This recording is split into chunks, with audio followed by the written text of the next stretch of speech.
Origins of Our Faith. CRMI presents Rick Richardson with a look at how events of the past affect the headlines of the future. Seeing the world today from yesterday's perspective as we discover the origins of our faith. Well, this is Origins of Our Faith. My name's Rick Richardson. With me on today's program is Rabbi Pinchas Winston. He is the author of a number of books, including his latest book that we'll be talking about a little bit later, Not Just Another Scenario. Also is involved with writing quite extensively over the Internet, actually a whole number of different sites. Rabbi, you are just all over the place, aren't you? Yeah, I sort of work independently, but it's a different age today because of the internet and websites. Everybody has their own site, and everybody's looking for material. And it's the same way you have shareware in the software world. Torah is something that we try to share as much as possible and to get out there. So I usually write it, and some places I have a certain ongoing relationship with, which they post on a weekly basis and subscriptions. Other places they either pick up the articles from my website or other websites which I have written. Aish is one of those places that I do articles for as well. Word gets around, and it's always often interesting to find out when you go to somebody's site, you find that your writing is there before you. Someone picked it up from some site, or someone passed it on and they posted it, and you go there by accident or whatever, and you find it there, and that's kind of what we're living in today, where it's just everything's flying around the internet. Yeah, and even though the internet, as we have all seen, has been used for some pretty bad things, boy, it is amazing how much is available out there and how much accessibility and so immediate everything is that we can find that are good things that just was not available 10 years ago before the internet became such a valuable tool. It's absolutely remarkable, but it is, as you pointed out, it is probably the best replica of the tree of knowledge of good and evil. Yes. In the last 5,751 years. I mean, the amount of good that can be done is, as you said, it's mind-boggling, absolutely mind-boggling. Some days I just sit back and I look at what's going on, and I just can't even fathom how quickly things have changed and how much good has been done through it. On the other hand, we are very well aware of the fact that there's a lot of negative material out there that's very damaging, hate Sure. things. So definitely it's a tremendous potential for good and tremendous potential for bad too. Your latest book is a novel, is fiction, based on certain prophecies and other things that you find within Jewish writings. And it is what I've been calling the Orthodox Jewish version of Left Behind, the Christian scenario that most everybody's aware of about the end of days. But your writing is based on the Orthodox Jewish perspective of that same time period. Now, would that be a fair comparison as far as indicating what your book is all about? Sounds pretty close. Yeah, okay. I mean, the idea behind the novel is that I've noticed through my teaching, I often go on speaking tours, and as you mentioned before, a lot of this material is material that I've been producing, or at least writing over the last couple of years. And you just find that people have difficulty relating to factual information, even though it could be so accurate to what's going on today. You have some people who automatically pick up and they read and it affects them. But it's like going to a movie. I produced a few videos as well. Yeah. And, picture's worth 1,000 words, they say, but the drama lends a whole different meaning to the information, and it goes into a person's mind and thought process much more easily, and they're more affected by it. And they're more ready to sit down and read in a couple hours as opposed to over long periods of time. So that was the idea behind that. And as you mentioned, the information is quite factual, but because it's a projection, and I have to add that my own imagination and my own vision of what that information could mean in terms of today and the events of today is a large part of it as well. But it's a wake-up call. Sure. To a large degree. Now, first off, let's once again state that this particular novel is based upon certain prophetic writings. And these writings, oddly enough, many of them are not known that well by even some of the Jewish population. That's one of the reasons why I wrote the book as well, and why I teach what I do. I'm often very, very surprised myself to come across different sources of information that are relatively mainstream. But anybody who's familiar with Jewish history knows that we've had our share of it's been a rough period for at least the last 1,000 years. And after the Holocaust, we lost to a large degree the cream of the crop in terms of the yeshiva world, people who spend their time learning a large part of the time, and for the most part, the last 50 years, people have been focused on trying to revive the Torah world. So like anybody who's not well, someone who's unfortunately becomes unwell, they focus on what's essential to regain their health. And that's more or less what's happened in the Jewish world, at least in the Torah world. When I say the Torah world, in the Orthodox world, yes, and that is that the yeshiva movement, for the most part, has focused on training people how to be able to interpret the oral law for the sake of making halachic, legal decisions, because it's a fast-changing world. It's a very fast-paced world, and there's a lot of Torah is very detailed, and an Orthodox Jew has to know exactly how to respond to the world around him on an ongoing basis. So for that reason, most of the focus has been on what I call the meat and potatoes of Torah. Yeah. And most of the sources that I refer to would not fall into that category. There are definitely, you should know, and that there are definitely parts of the Jewish world that are quite familiar with these sources, and certainly have been aware of them for some time. But I'm trying to bridge the gap and bring to people, especially people, let's say, for the last 50 years or over 100 years, who have assimilated or their families have drifted away from Torah, and they have very little access to any of this information. So I'm trying to act as a bridge for these people to expose them to ideas, information, otherwise they might not have exposure to. Now, our society today, it seems to me, is moving in a couple of different directions. Number one, there are people that want to get close to God, want to go back and find out what God says, and really have a desire to get back to the roots and the basics and the origins of where they began. And another group of society that's going more towards humanism, that's moving away from the Bible or the Torah and moving in the opposite direction. Do you find that there is a real split in society as far as we are emerging with two different groups of people? It's interesting you should mention that. I mean, in my opinion, the way that it appears to me that this is definitely a realistic phenomenon taking place in the world today.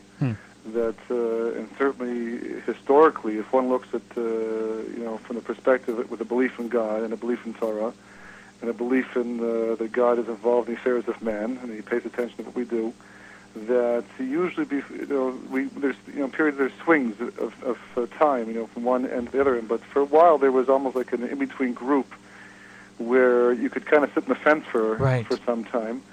But it's our belief, and as I stated, it's definitely my understanding of the situation that there comes a time when God says, "Okay, enough fence sitting, and you have to make a decision where you hold. You have to. I gave you a mind. I gave you, understanding to discern truth, and I gave you a Torah and wisdom and wise people to help you understand it. Now you have to get real with life and make a decision where you hold. And the events of everyday life sort of force the issue, and they make us make decisions. Whether we want to make those decisions or not, they make us make those decisions, and then a person is revealed for what they are. So I've seen it in the world in which I live around me. I see it in the world at large. It just seems to be a polarization of opinions. And as we get closer to a time that we look to as being the time of the end of days, this is a time for people to make decisions and to decide where they're going to fall, what side of the fence they're going to be on.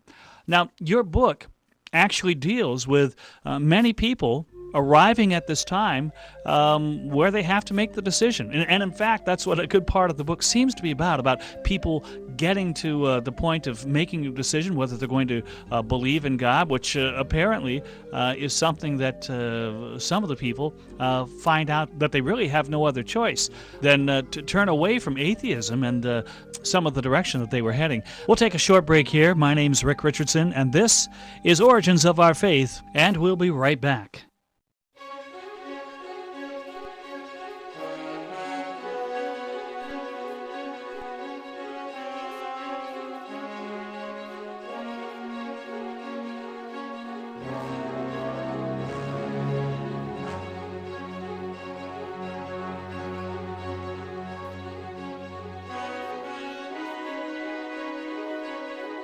This is Origins of Our Faith. Welcome back. My name's Rick Richardson, and my guest today is Rabbi Pinchas Winston.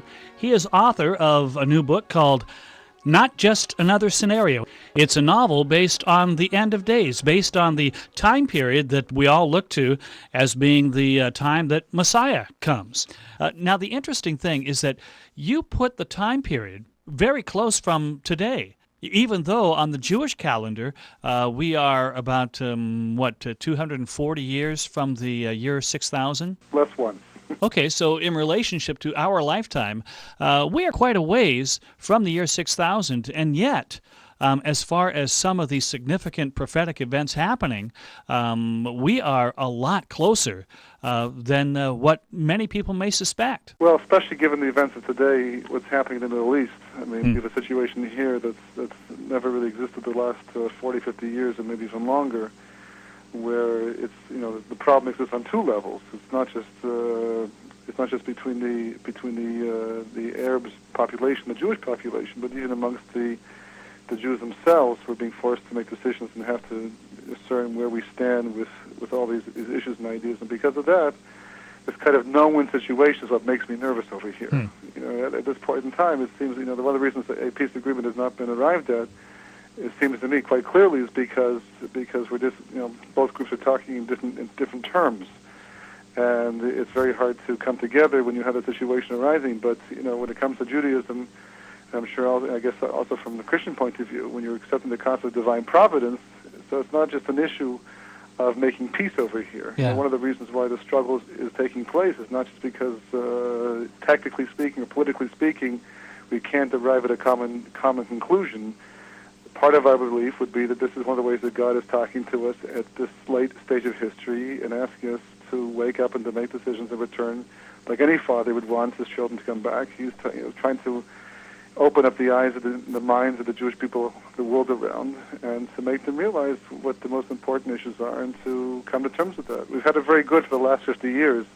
I mean, there have been difficulties in different parts of the world, but certainly in America, where a good half of the Jewish population exists, life has been quite good, thank God. Yes. But, it is definitely, our belief that there is a better stage of history for the Jewish people, which we have to work towards. And when we don't do it on our own, we usually get some type of divine assistance to move in that direction. Okay. So that's why, for me personally, writing this novel and the urgency to write this novel and to place it in such close proximity of today's time period is because of what's going on in the Middle East and with Jews around the world. Okay. Well, we are talking with Rabbi Pinchas Winston today. He is author of a number of different books and a writer, writes quite extensively on Aish.com and other various websites. His latest work is a novel called Not Just Another Scenario that we're talking about today. It is a novel based on the end of days, based on the time period that we're now in, and what that means, what that could mean for the world around us and the coming of Messiah and the period of time known as the end of days. Let me read just a little bit here from Not Just Another Scenario. As the Prime Minister spoke, the Minister of Security barged in carrying what were obviously aerial photographs.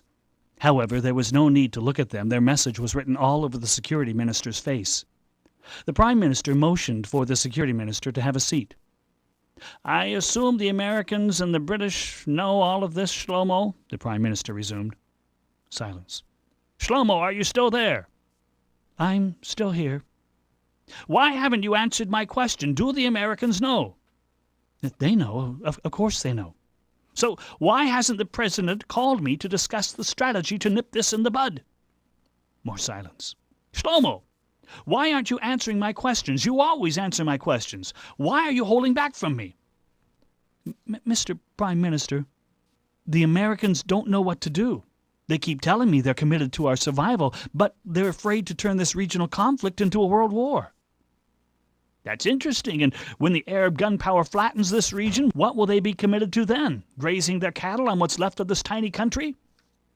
Impatient, the Security Minister forced the aerial photographs into the Prime Minister's view. His eyes widened and bulged as he beheld the true sense of his minister's concern. "Where are they getting all that from?" Apparently, the Palestinians were moving heavy artillery into the Arab-occupied areas. "The Syrians and—" the Minister of Security hesitated. "And what?" the Prime Minister demanded. "And the Jordanians." "The Jordanians? Are you kidding? Why would the—" the Prime Minister started to say, and then cut himself short. A cold chill went up and down his spine. Something he had not felt since he was a young boy. It made him feel like running home at that moment. Shlomo, get everything together, right away. We don't have a moment to waste. My office. No, make it the war room. As he hung up, he turned his face to the Minister of Security, who was whiter in his face than usual. What do you suppose this means? The minister asked in a tone suggesting he didn't want to hear the answer. Sitting all the way back in his chair, the Prime Minister rubbed his eyes thoughtfully, as to see if he was dreaming or awake. Refocusing himself, he said, I'm not sure I want to say, Dov. I'm not sure I want to say. Well, that is from the novel Not Just Another Scenario, and we are talking to the author, Rabbi Pinchas Winston. Now, whenever we get into talking about a subject like this, there are always people to say we need to be cautious, that we shouldn't go too far predicting dates, and in fact, sometimes people really shy away from even discussing the end times because of the fact that they might be focusing on this time, and that's believed to be dangerous and maybe even sometimes an evil thing to do. Do you find this something that you have to deal with as far as people really being reluctant to talk about this time, and consequently people don't really know that much about it because they are so reluctant to talk about it? Well, as I have this expression, that I use for when I get involved in this type of writing, that you can't stick your head in the lion's den and not expect to get nipped. Yeah. It's just one of these things. It's a controversial topic for a variety of reasons. It's, in a sense, on one hand, it's a topic that seems quite hidden. On the other hand, it's probably one of the most popular topics for the last couple thousand years amongst all groups and all believing individuals of all religions. And even in the business world, they have their own messiah, so to speak, of who they believe in, who leads them to success and not success. But the basic idea is like this: that it's a tightrope act. It's definitely a tightrope act. In our Talmud itself, there's quite a few references to what we call Mashiach, the Hebrew term for Messiah, and various different prophecies and various different statements, and it's spoken about quite casually. To be quite honest, and there's many different works over the last 1,000 years. But anybody who's familiar with Jewish history knows that we've had a series of catastrophes over the last 1,000 years. Dealing with people who either claim to be the Jewish Messiah, but in the end, the most famous one perhaps being Shabbat Make a sentence. Use a word from each box in the to end, make the sentence. Left Judaism altogether, and it caused great panic in Europe. People went as far as selling their property and abandoning their businesses, and only to find out that it was a false individual, and they were stuck in a very serious situation. So you always have within every group, every religious group, you have individuals who don't always take things in the proper perspective. We'll take a short break here. My name's Rick Richardson, and this is Origins of Our Faith, and we'll be right back.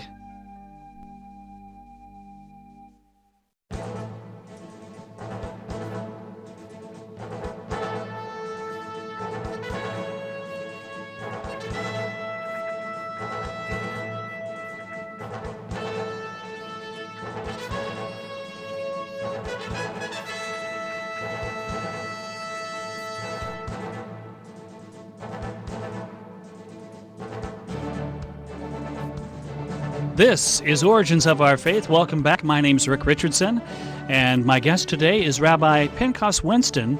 He is author of a new book called Not Just Another Scenario. It's a novel based on the end of days, based on the time period that we all look to as being the time that Messiah comes. Now, a lot of times when we talk about the end of days, the discussion turns to chronology. In other words, we talk about what has to happen first. Where are we in relationship to what's going on around us? A lot of times we hear about the temple needing to be at least started, that certain parts of a cornerstone or something must be laid first. You put the chronology in an interesting order. You have the coming of Messiah right in the middle of the return of the exiles. Now, this may be just because I'm not that much aware of Jewish prophecy, but is this something universally held within Judaism, that this is the time that Messiah will come in the middle of the return of the exiles? It was something that I was not aware of and had not seen before. Or is this something that there's some debate on? Well, this is one thing. It's not completely clear. Like okay. These things are not outlined with 100% clarity. There are differences of opinions regarding this. I've seen different sources, but I've based myself upon one particular source, which I found to be very clear and very descriptive, and based upon other sources like the Zohar, other things. So that's what I more or less relied upon. And then part of, like I mentioned before, part of it's my imagination. Sure. How I visualize these things coming to be, how, based upon the knowledge I have and what's going on today, how this could come about, how this particular reality could come about using what's available to us today. The one thing I have found is that God is the ultimate, screenwriter, and he's got more things up his sleeve than any of us could ever imagine. And if we knew exactly what the outcome would be, we could probably write something more fascinating than we could ever come up on our own. He'll do it in the end. He does have the best-selling book of all history. Yes. And when it's all said and done, we'll look back and we'll say, oh, of course, it makes so much sense. Why didn't I think about that? Why didn't I put that in my book, But in the meantime, it's, like I mentioned before, the main thrust of the book is just to expand people's imaginations and expose them to ideas that are the basis for reality in the future as much as possible without stepping over the lines of what's proper. Okay. And you use the current situation happening with the Palestinians and also Iraq and Iran and Russia, all the other players involved or what would be involved in the Middle East if an actual war broke out, if actual hostilities turned into something more.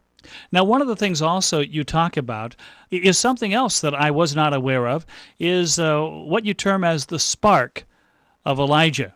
Now, I know in Christian theology, as well as in Judaism, there is the belief that Elijah, in one form or another, will usher in the coming of Messiah. Now, in the book, that is in the form of a spark that the main character has in him, that is actually a spark from the soul of Elijah the prophet that is now residing within this character in your novel. Now, is this a universal belief within Judaism that this will happen at the end of time, something like this? Or is there some debate over exactly how this will come about? Again, it's a fiction based upon fact. Yes. The whole concept of this character in the book is a personal theory of mine, but based upon a very true concept, and that is that most societies believe in reincarnation. Judaism is no different in this respect. It's not a foreign concept to us. And what might be a little bit different is when most societies think of reincarnation. I can't speak really for all religions. I'm not familiar with all religions' idea of this, but I assume that for the most part, people assume that the entire soul, if it's going to reincarnate, will go from one person to the next person, the next lifetime.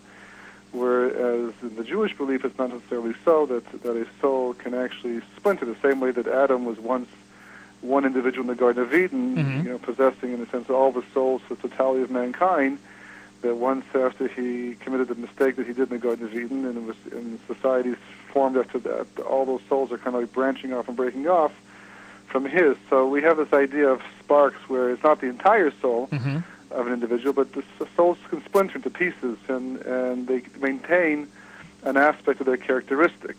So I've had this theory. You look around the world today, you find the world, just like in the business world, you have what's called movers and shakers, so to speak. Yes. You find in the spiritual world you also have the same thing as well. People who are extremely motivated to carry the message, what they perceive as the message of God, or in our case, taking towards of the world, and not just taking towards of specifically the Jewish people, and on top of that, trying to awaken them to higher levels of understanding. So other people are completely unmotivated when it comes to this. And you stand back and you wonder why one person versus another person would do this, even if he himself is not aware, or she or herself is not aware of what's going on, but they just have this inner motivation.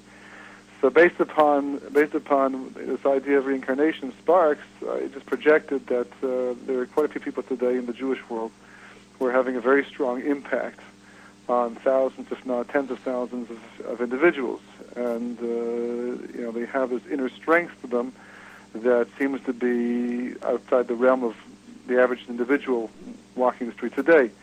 So I just projected this concept by suggesting that these people may possess special sparks of special souls of individuals whose job it has been in Jewish history to do exactly that. Not the full soul, right, as the book says, because that's Eliyahu, we call Elijah in Hebrew is Eliyahu, he is somebody who will come, according to our belief in the end, and herald the coming of the Mashiach.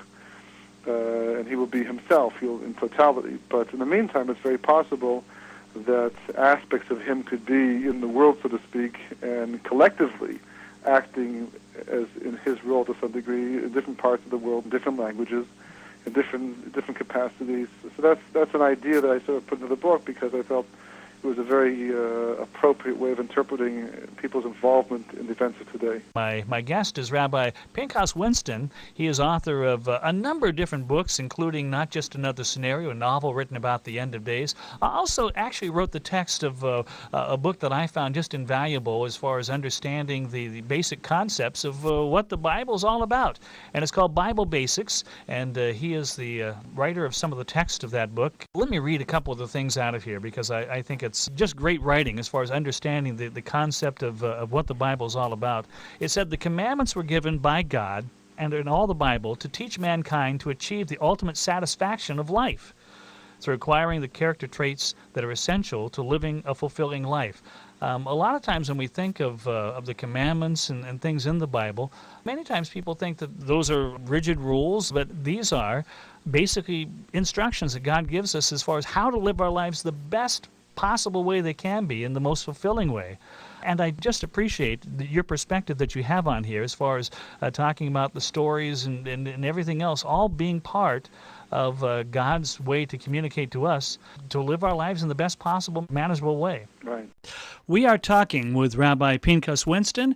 He is author of a number of books and also does quite extensive writing on various websites throughout the internet. We'll take a short break here. My name's Rick Richardson, and this is Origins of Our Faith, and we'll be right back.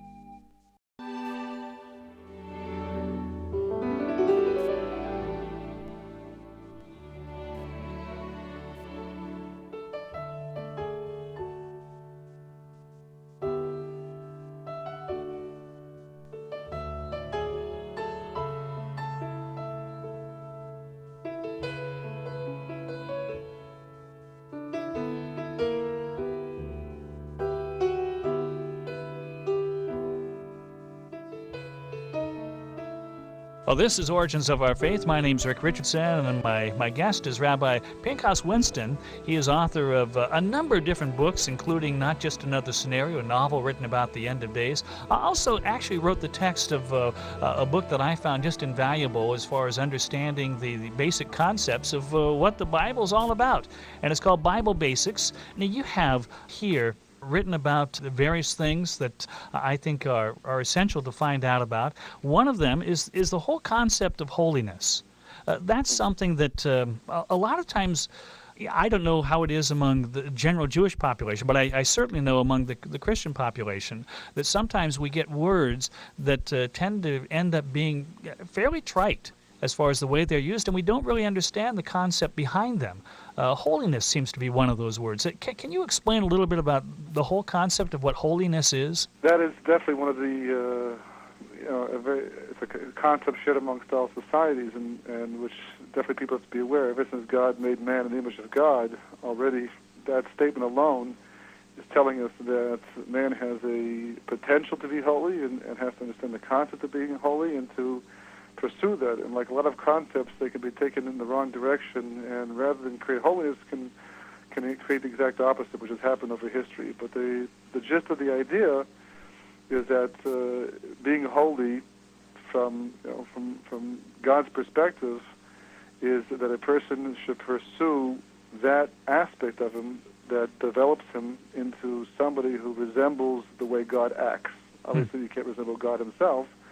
He, in essence, is not physical in any respect, but he has displayed to us through his Torah and through history what is important to him, what counts the most, what human potential is all about, and how to best go about achieving it. And that free will is obviously the key factor in the entire thing. and trying to tell us and allow us to understand that man has two sides to him, and rather than simply capitulate to the side that seems to be the strongest, but is not necessarily the ultimate expression of man's potential to be godly, that a person should use their free will to separate themselves away from those things which tend to drag him down and to make him more like an animal than a human being, more godly. So the basic idea, in a short version, the concept of holiness are doing those things which makes a person act more in the way that God has revealed himself to act through the Torah. One of the things the points that you make is that the nation of Israel was a nation that was to be an example for the other nations. That it wasn't something that it was supposed to force other people to observe the way they did. I think that happened once in Jewish history, and the result was King Herod. So this is something that Israel was to be an example for other people to follow, and then other people would see what Israel would do and want to follow that way. How are we doing right now as far as setting the example? Well, and this is what Isaiah says. I think it's written on the side of the United Nations building. Someplace I once saw that the Jewish people are meant to be a light unto nations. And a light unto nations means that when people look at the Jewish people, they should be able to see, there must be a God.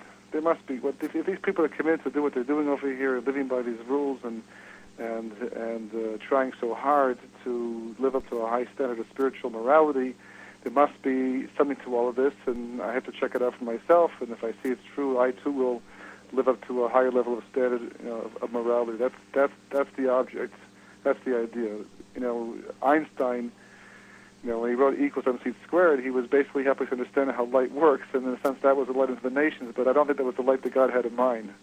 The main light that God had in mind was one of morality, that we're supposed to be committed to these rules and these laws, and as he mentioned, not really rules and laws, but keys that unlock our potential to live on a higher level of spirituality. And not just to do that, but to do it as a unit, in complete unity. If you have dissension and you have disagreement, and some believe and some don't believe, then even the people who believe can't properly fulfill their function, because there's always going to be a group that makes them look as if they know what they're doing. So there has to be a unification also of the Jewish people around this belief that there is one God and that his Torah in fact is true, and that we have to live by it not just because we were commanded to do so, but because it is the best way to fulfill human potential and whatever level person is expected to live by it. And that is what it means to be a light unto the nations. At this stage of history, I don't want to point the finger or to be the one to criticize, but I think we could improve in that area and to be a better light, because when if the light ceases to exist, then darkness tends to reign, and when darkness tends to reign, we've seen the results of that historically, and it's not pleasant for anybody. So I think we have room to improve, as they say. Sure. Now, one of the things also in Bible Basics that we're talking about right now is, and Bible Basics, by the way, this book is available, I believe you can get it on Amazon.com, or at least through your bookstore. Just order that. It's called A Fully Illustrated and User-Friendly Bible Basics is the title. An introduction to reference guide to the 5 books of Moses. The editor of the book is Jerome S. Hahn, and Rabbi Winston wrote the text of the book, and we're talking about some of that text. In the book also, you talk about once you understand the principles of holiness and various other things and what the laws are and how they apply, then you get into the aspect of character traits. Because that's really what the goal is to do through learning the laws, to change our character. Tell us a little bit about that. I have to first of all give credit to the editor. This was Jerry Hahn was his brainchild, and that was the idea of the character traits was a very important part of the entire project. Even though it's maybe just one section, but it was one of the main points he was driving towards in this entire project. But as I mentioned at the beginning, that man was made in the image of God, and as a result of that, he's expected to act as godly as possible. So the point of, it's like going to university, it's like going to college on some level. where you can go to college and you can take the courses, you can get your MBA, and never change your life. It's just a way to get a degree, to be able to get a job and to get money. But at some point in time, it's going to show up. Part of the experience of going to college is the maturing of the individual, and hopefully to make the person more responsible. That is definitely one of the intentions behind the whole concept of going to school and education, not just become a professional, but to become a mature, responsible individual. Mm-hmm.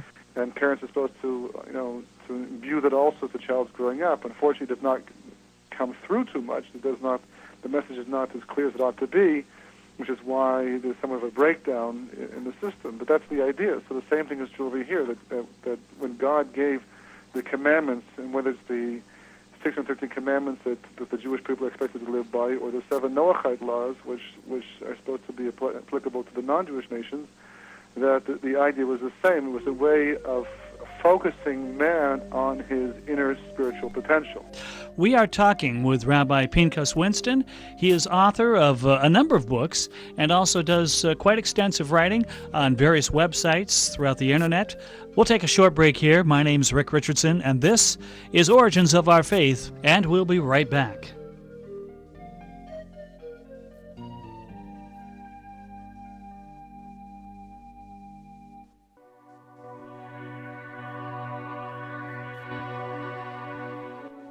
Well, we are back once again. My name's Rick Richardson, and this is Origins of Our Faith. Today we're talking with Rabbi Pinchas Winston.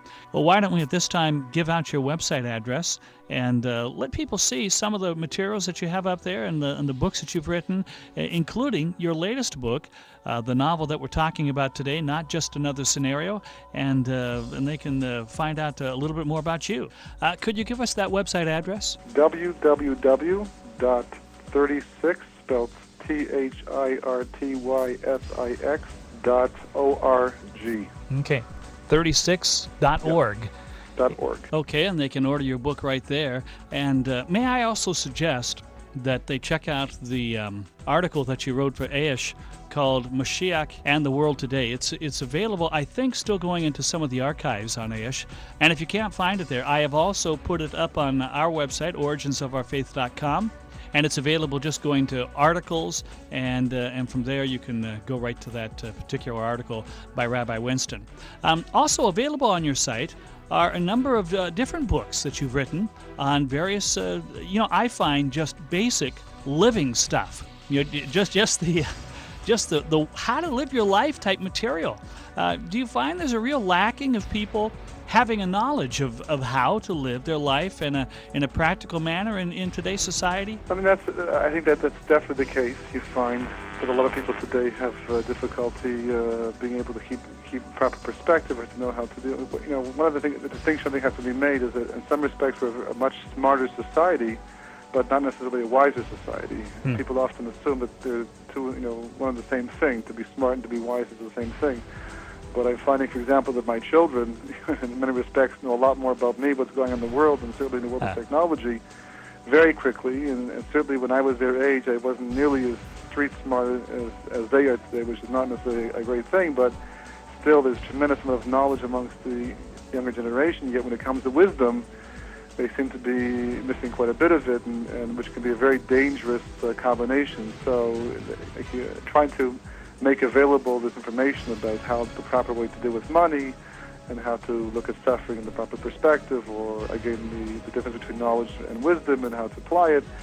That was one aspect of it. The other aspect of it was basically trying to, again, bring sources to people who would never have a chance to see them or wouldn't think they would be valuable to look at in the first place.